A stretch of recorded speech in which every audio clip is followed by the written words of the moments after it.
It was a group of seniors, and you've heard me say it, and I'm going to keep saying it because it is what it is. Those guys did a tremendous job of leading this football team. And the commitment that they made to each other, commitment they made to Michigan and to a team was about as good as you could get from a coaching standpoint. And really proud of them. Happy for them to win 11 football games, and we'll start today on Team 133. What's your lasting memory of this season, I guess? Just how those seniors, after the Ohio game, the excitement, the tears, all that, and last night, or whenever it was, a couple nights ago, you had some guys really step up and play maybe their best football games to some degree. Maybe, the warrior in a couple of those guys, Hoke playing with the foot. And, don't ask because I don't know exactly anything yet on that, what exactly is wrong with it. But Mike Martin had to play 70-some plays because of depth issues, and played hard and played aggressive and played well. Van Bergen, those two guys, because we were down two on the defensive front, and those guys stepped up and played, with a great spirit and played with a great toughness. How much did Molt's injury affect what you did offensively, with Denard being under center more? And I don't know if that had a lot to do with it. I really. I haven't watched all the tape, to be honest with you. What I've seen, he, hung in there. He wasn't 100%, but did some good things. I don't know if that had a lot to do with it. I think Virginia Tech had a lot to do with it. I thought Bud Foster had a great plan. They've got some athletes on their football team, and especially the guys in the back end, which we knew going in. And they had quickness. Number 99, I can't remember his name, but he played I thought a really good football game for him, and they had a really good concept. Have Robinson and Floyd heard back from the league, and what are your expectations with each of those guys? They haven't heard anything yet, so we'll talk about that in the next day or two. You said some of the guys played their best games. Who were those guys? Well, I thought Mike played awful well. Martin, yes. And I thought, Jake Ryan, he's a guy who, and I've said it before, he's unorthodox sometimes in what he does, but he's a football player. Frank Clark played more football for us, and I think you can see his potential. I would say those guys. Probably as much as I thought JT did a nice job. Boykin, the one receiver, had an okay day, and that was mainly JT was lined up, on the X receiver most of the day when they went 3-by-1. So I thought he did, he played hard and he played physical. How does rebuilding that defensive line rank on your list of chief off-season concerns? Probably up at the top. I think that and the offensive line. But, you're talking to a line coach, so that's always, to me, where the game's played. And we got some work to do. What's Daryl Stone's status currently after this morning? Until we know everything, it hasn't changed. Are you concerned at all with his just decision-making process at this point? No. Brady, what's the story behind the brunette girls? Is that something you tell all your kickers? No. It was something that he told me. So it's we kick a field goal at the end of every 2 minute on Thursday, and I always call a couple timeouts trying to ice the kicker. And I asked him the first time. I said, "No, you're from Florida, aren't you?" I knew where he's from. I said, "What makes you happy?" I said, "The beach. You like the beach?" And I said, "Yes." I said, "What makes you happy?" He said, "Well, I like the sand and the water and pretty girls." And I said, "Pretty blondes?" He said, "No, brunettes." So that's the end of the story. after Virginia Tech missed the field goal, what's the strategy, I guess, offensively to kind of set yourself up in the best position? You know, we knew we were going to run the football, obviously. Felt good with Fitz and his ball security. There was a thought of kicking it on third down. But on the second down, we ended up on the right hash, offensive hash. And so on the third down, we wanted to get back to the middle of the field and just called the power play. Probably got us, 5 yards closer or whatever. And then, put him in the middle and let him kick it. Well, Georgia's coach, Mark Richt, and Stanford's coach did that the day before, and it kind of backfired on both of them. Was there a thought, hey, let's go for the end zone here, or do you just say, this is the smart play? To be honest with you, didn't want to go for the end zone. We hadn't really got in there besides, the one high ball that Junior makes a nice catch on, and really 2 catches that Junior makes. And, didn't want to lose yardage, didn't want to take a sack. So, running the power play, because there were 3 consecutive powers that, we ran. And if we would have got to the 15, we probably would have kicked it then. If we'd have gotten 1 first down, probably would have kicked it then.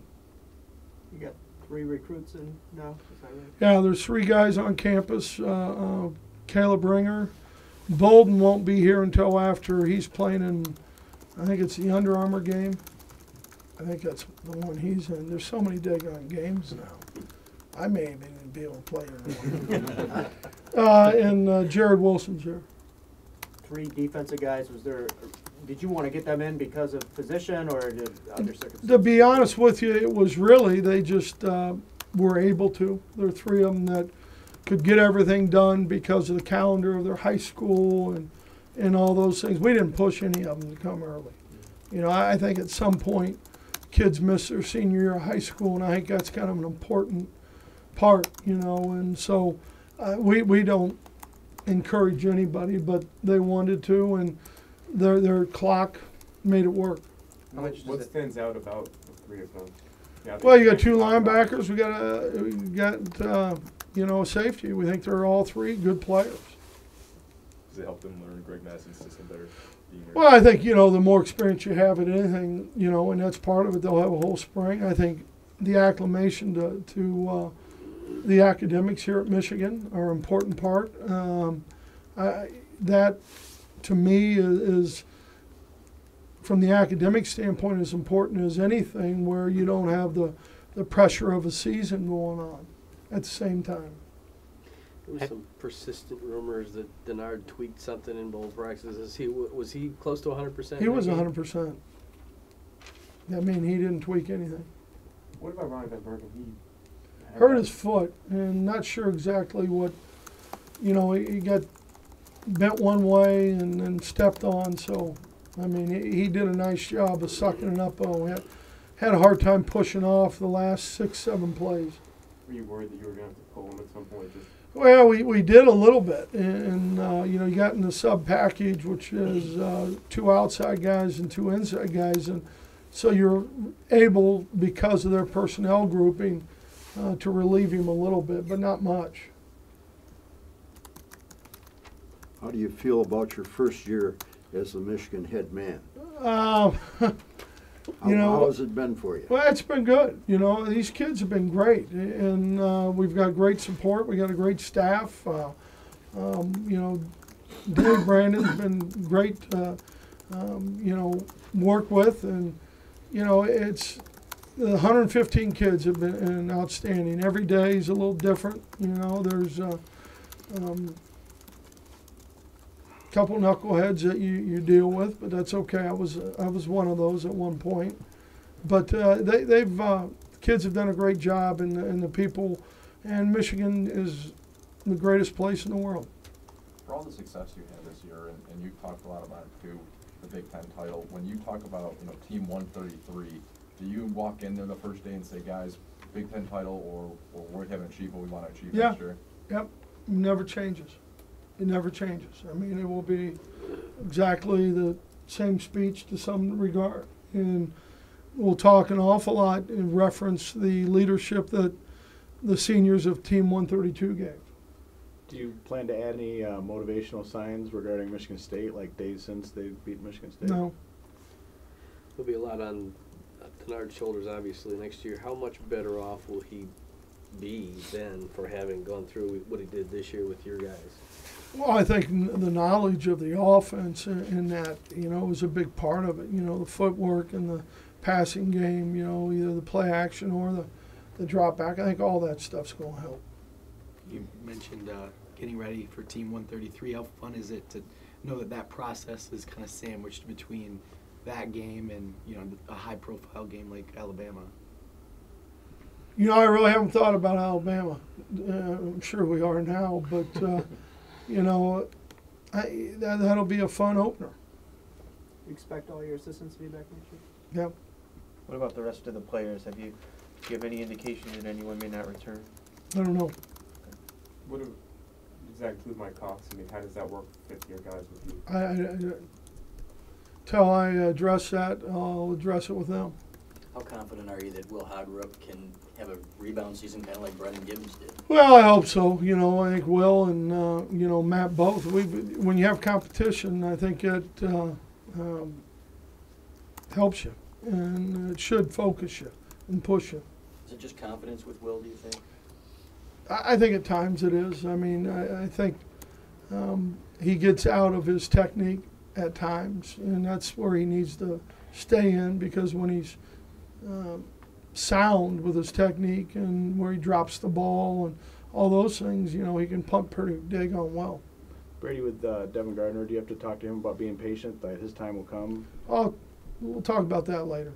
What does the next, month look like for you? I mean, is it get crazy? Because you only have a couple of guys still, a couple spots as far as commitments. Right? Yeah, we'll recruit. We'll go out there and do that, and be on the road quite a bit. And we've got our national convention coming up. It's, just busy.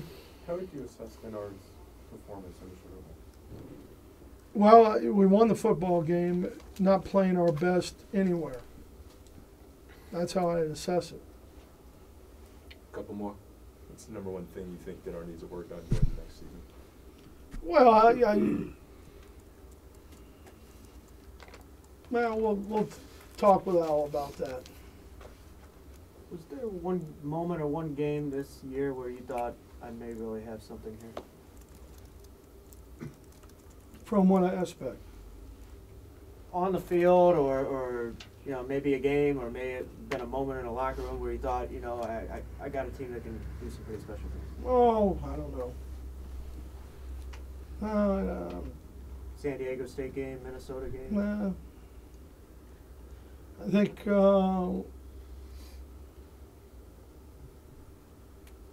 I don't know if I thought that at any time, to be honest with you. How much do you have to keep? Now? I thought we were a good football team. How much do you have to keep recruiting your commitments with, college football the way it is? You always do. I mean, that's part of it. I mean, but that's no matter where you are. If you're Ball State, you got to keep recruiting commitments, and so you always are, doing your due diligence with that.